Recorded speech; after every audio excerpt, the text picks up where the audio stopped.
चमन शोला बदन रिश्ते नातों।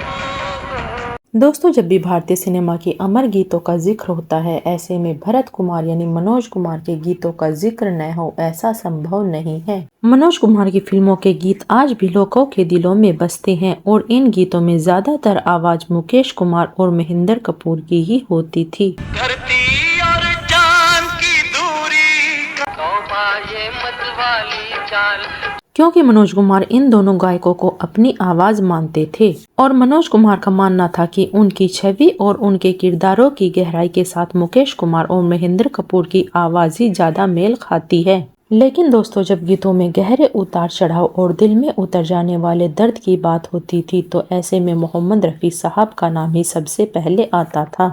कोई दिल के खेल देख पत्थर के सनम। मोहम्मद रफी साहब के गीतों में एक दर्द था और गहराई भी थी, वही दिलों में उतर जाने वाली मोहब्बत और प्यार की गहराई भी थी। मोहम्मद रफी साहब के गीतों में इतनी गहराई होती थी कि वह आसानी से हर दिल में उतर जाते थे।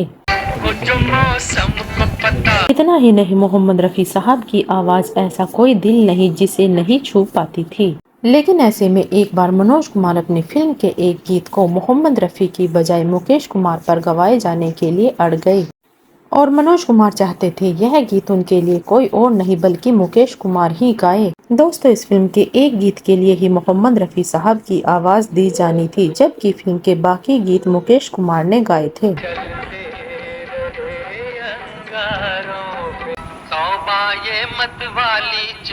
इस फिल्म के गीत मजरू सुल्तानपुरी ने लिखे थे और मशहूर जोड़ी लक्ष्मीकांत प्यारेलाल ने इस फिल्म का संगीत दिया था। दोस्तों, इस फिल्म का टाइटल सॉन्ग इतना भावुक था कि इसके लिए चाहते थे कि एक ऐसी आवाज हो जो कि इस गीत में जान फूंक दे। ऐसा कोई और नहीं कर सकता, क्योंकि रफी साहब की खासियत थी कि वह अपनी आवाज को अभिनेता के हिसाब से ढाल लिया करते थे और ऐसा लगता था मानो रफी साहब की आवाज दिल से निकलकर दिल तक पहुंच रही हो। और जब यह गीत लक्ष्मीकांत प्यारेलाल के पास आया तो उनके जहन में सबसे पहले सिर्फ एक ही नाम आया और वह था मोहम्मद रफी साहब का, क्योंकि उनका मानना था कि इस गीत की ऊंची पिच और गहरा दर्द सिर्फ रफी साहब ही बयां कर सकते हैं। लेकिन मनोज कुमार का मानना था कि उनके लिए यह गीत मुकेश कुमार ही गाए, क्योंकि उनके ज्यादातर हिट गीत मुकेश कुमार ने ही गाए थे और उनका मानना था कि मुकेश कुमार की आवाज ही उनके लिए परफेक्ट है।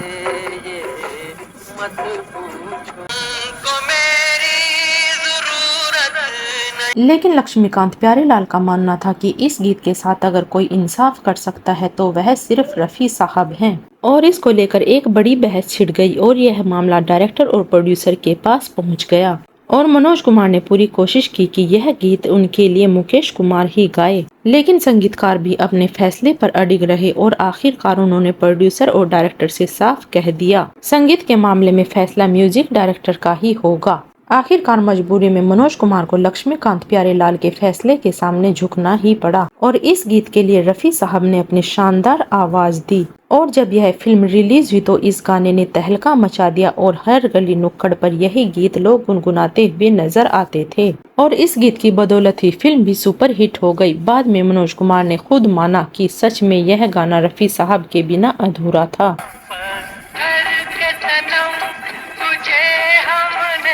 और मनोज कुमार ने माना कि मोहम्मद रफी साहब की आवाज ने इस गीत को अमर बना दिया। दोस्तों, इस बात से आपको अंदाजा हो ही गया होगा कि रफी साहब के लिए संगीतकार कितने दीवाने थे और वह रफी साहब को किस हद तक चाहते थे। दोस्तों, ऐसा नहीं कि मनोज कुमार के दिल में मोहम्मद रफी साहब के लिए सम्मान नहीं था। मनोज कुमार रफी साहब का बेहद सम्मान करते थे, इसका अंदाजा आप इस बात से लगा सकते हैं। जब साल 1980 में मोहम्मद रफी साहब की मौत हुई तो मनोज कुमार ने कहा था कि सुरों की मां सरस्वती भी आज अपने आंसू बहा रही है। दोस्तों, आज न तो मनोज कुमार इस दुनिया में है और न ही मोहम्मद रफी साहब, लेकिन सदियों तक इन दोनों के काम को याद किया जाएगा और दोनों ही सदियों तक अमर रहेंगे।